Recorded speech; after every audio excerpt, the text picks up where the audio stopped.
Janaki series present.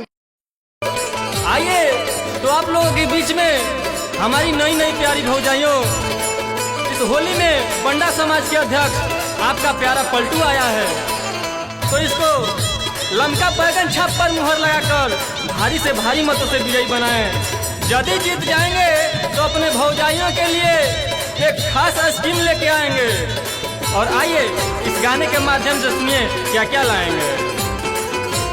देकर सैया पाड़ पहरा न भुलाई भौजी, देकर सैया पाड़ पहरा न भुलाई भौजी, असोहलिया में बैगन बटवाई भौजी, असोहलिया में बैगन बटवाई भौजी, देकर सैया पाड़ पहरा न भुलाई भौजी, देकर सैया पाड़ पहरा न भुलाई भौजी, असोहलिया में बैगन बटवाई भौजी, असोहलिया में बैगन बटवाई भौजी।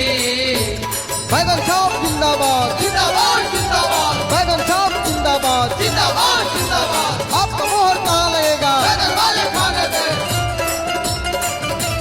अब की होली में निकाई के हो भाऊजी, हम हर बैगन पर लगाई के हो भाऊजी। बंडा अध्यक्ष भौजी जब बन जाई, बुढ़िया या बूढ़ा मन के लंदन भेजवाई। यदि चुनाव जीत जाएंगे तो होली भर के लिए बूढ़ा बूढ़ियों को लंदन भेजवा देंगे। बंडा अध्यक्ष भौजी जब बन जाई, बुढ़िया या बूढ़ा मन के लंदन भेजवाई।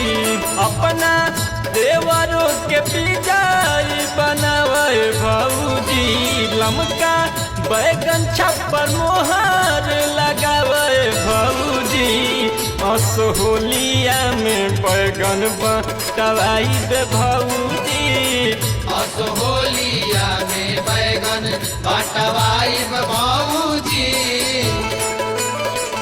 देखने भौजाई लोग हैं, सभी हम विनती करते हैं कि अब की बार बैगन छाप पर मुहर लगा के इस होली में भारी से भारी मतों से विजयी बनाएं।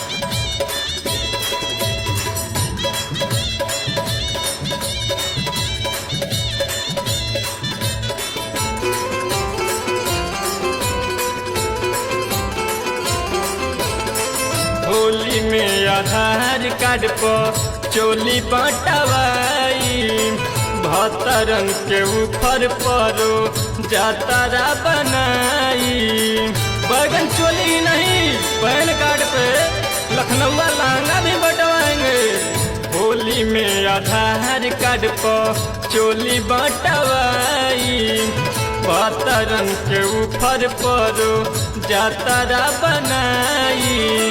अब की रंजन सुरेंद्र के बोलाई भौजी, लहंगा चोली के समान रंगवाई भौजी, असोहलिया में बैगन बटवाई भौजी, असोहलिया में बैगन बटवाई भौजी।